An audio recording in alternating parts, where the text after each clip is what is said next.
রামনবমীর মিছিলে মুসলিমরা দিল জল, পুরোহিতরা পেলেন সম্মান, শোভাযাত্রায় পা মেলালেন মুসলিম সম্প্রদায়ের সাধারণ মানুষ।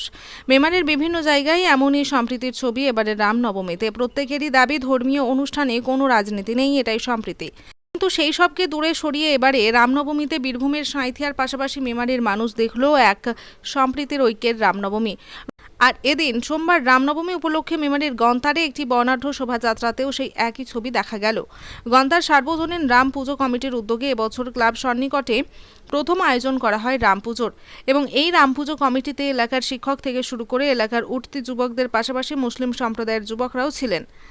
এদিন সোমবার গন্তার সার্বজনীন গ্রাম পুজো কমিটির রাম পুজো উপলক্ষে একটি বর্ণাঢ্য শোভাযাত্রা বের হয় গন্তার এলাকায়।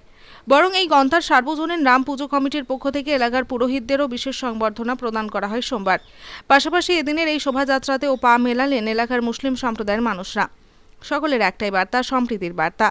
এই শোভাযাত্রায় এলাকার সকল সম্প্রদায়ের আবাল বৃদ্ধ বনিতা অংশগ্রহণ করলেন এবং সকলে মিলে আনন্দে খুশিতে মেতে উঠলেন। এক কথায় এবছর রামনবমীতে রাম রহিমকে এক সূত্রে বেঁধে দিলেন ভগবান রাম। এদিকে রামনবমীতে যাতে কোনো অপ্রীতিকর পরিস্থিতির সৃষ্টি না হয় তার জন্য সজাগ ছিল মেমারি থানার পুলিশ প্রশাসন। এদিন গন্তারে উত্তম বিশ্বাস ও সিআই বিশ্বনাথ মণ্ডল অন্যান্য পুলিশ আধিকারিকরা উপস্থিত থেকে এলাকার শান্তি শৃঙ্খলা বজায় রাখতে বিশেষ নজরদারি চালান। Sanjay Banerjee report, SN Bangla. আমাদের সার্বজনীন রাম পুজো কমিটি গন্তার এলাকার মানুষজনকে নিয়ে রামনবমীর সাম্প্রদায়িক সম্প্রীতির উপর ভিত্তি করে আমরা আজকে বর্ণাঢ্য একটা শোভাযাত্রা করব এবং বিসর্জন, তারপর অন্নভোগের ব্যবস্থা আছে। এলাকার আপামর জনগণ এই সাম্প্রদায়িক সম্প্রীতি বজায় রাখার জন্য আমাদের সাথে আজকে এই শোভাযাত্রায় অংশগ্রহণ করবেন এবং সকলেই নিজস্ব ধর্মীয় ভাব অনুযায়ী আমাদের পরম পূজ্য রাম পুরুষোত্তম রামের পুজো আরাধনা আমরা করেছি, সীতা দেবীর আরাধনা করেছি, হনুমানজির আরাধনা করেছি। আমরা প্রত্যেক সময়ই কালী ঠাকুর বলুন, সরস্বতী ঠাকুর বলুন, দুর্গা ঠাকুর বলুন, প্রত্যেক ঠাকুরের মতোই শ্রীরামচন্দ্রের পুজোও আমরা আজকে আয়োজন করেছি এবং আজকে তার দ্বিতীয় দিনে আমরা শোভাযাত্রার সহযোগে একটাই বার্তা, সাম্প্রদায়িক সম্প্রীতির উপর ভিত্তি করে আমরা এই বর্ণাঢ্য শোভাযাত্রায় অংশ নেব। আমাদের প্রথম বর্ষ, এবছরই আমাদের রাম পুজো কমিটির জুনিয়র ছেলেরা নিজেরা উদ্যোগ নিয়ে এই পুজোটি সংগঠিত করেছে এবং এলাকার মানুষজন তাদেরকে সাহায্যের হাত বাড়িয়ে দিয়েছে বলে এত বড়ভাবে একটা আমরা রাম পুজোকে কেন্দ্র করে একটা উন্মাদনা তৈরি করতে পেরেছি। আমাদের যারা পৌরোহিত্য করেন বিভিন্ন পুজো পার্বণ এবং অনুষ্ঠানে, তারা হয়তো সেইভাবে কোনোদিন সম্মান পান না। তা আজকের এই মহৎ দিনে আমরা পুরোহিত সম্প্রদায়ের যারা আমাদের বয়োজ্যেষ্ঠ মানুষ আছেন তাদেরকে আমরা সম্মাননা জ্ঞাপন করলাম। হিন্দু মুসলমান সব সম্প্রদায়ের, আদিবাসী সম্প্রদায়ের সকল সম্প্রদায়ের মানুষরাই ঐক্যবদ্ধভাবে হাতে হাত মিলিয়ে আজকে এই রামনবমীর শোভাযাত্রায় অংশগ্রহণ করবে, এটাই আমাদের রীতি। আমিও যেমন আমার বন্ধু মফিজুল, সলিম চাচা, এদের বাড়িতে গিয়ে সিমুই খেয়ে এসেছি, ঈদের অনুষ্ঠান করে এসেছি। আবার আমাদের অনুষ্ঠানে দেখুন ওনারাও এসছেন এই রামনবমীর শোভাযাত্রায় হাঁটবে বলে।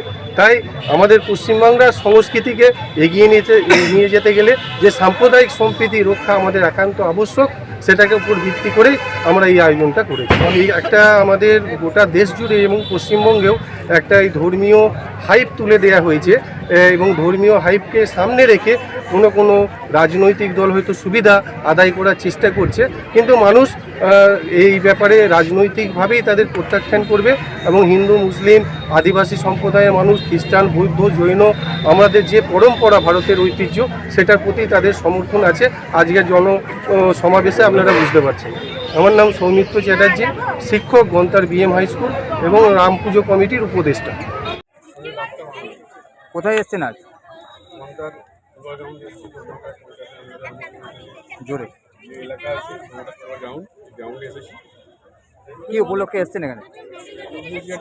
রাম পুজো আমাদের এখানে যে রাম কমিটি একটা আমাদের জুনিয়ররা যে করেছে, এখানে একটা রাম পুজো করবো প্রত্যেক বছর।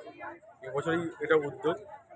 তো মূলত এখানে সৌমিত্র চট্টোপাধ্যায় উনি উদ্যোগটা, তো জুনিয়র ছেলেরা ওনার মাধ্যমে একটা রাম পুজোর যে একটা উদ্যোগ নিয়েছেন, যে শুধুমাত্র রাম তো ধরেন পূজ্য দেবী দেবতা যদি হয় সকলের দেবতা, কোনো ব্যক্তিগত কোনো রাজনৈতিক দল বা কারণ না, কিন্তু দেবতা হলে সকলের দেবতা।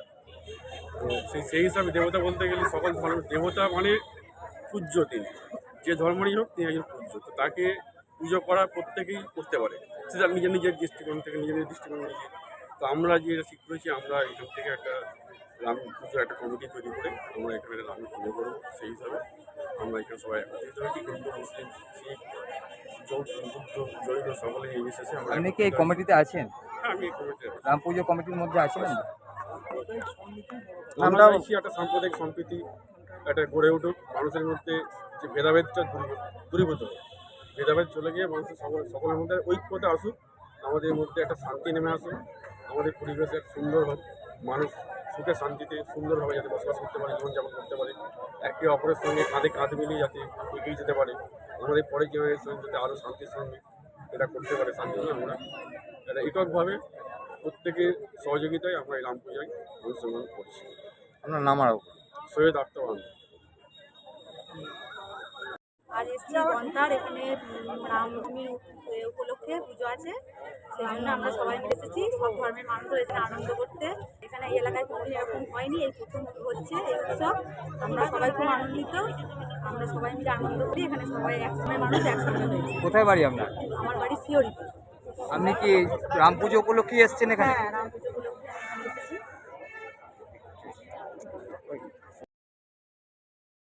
এবার আপনার শহর মেমারিতে আসতে চলেছে রূপলাগি, কসমেটিক ও জুয়েলারির খুচরো ও পাইকারি বিক্রেতার অন্যতম প্রতিষ্ঠান রূপলাগি।